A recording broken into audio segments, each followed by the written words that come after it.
how to manage sensitive content on Facebook. And okay guys, here in your mobile phone, go to Facebook application.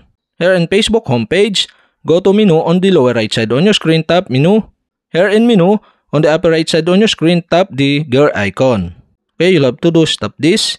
Here in settings and privacy and preference section, okay, you can see here the content preferences. Okay, you can tap this. And content preferences, you can see here the manage default.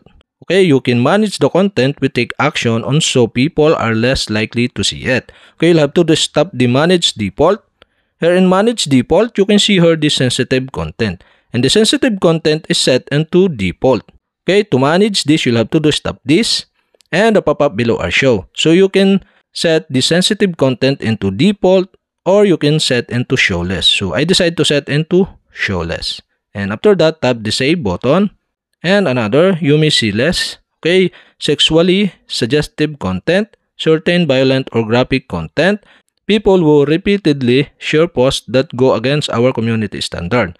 So okay, you'll have to do is tap the OK button. And that's it. Okay, we have successfully managed the sensitive content on Facebook.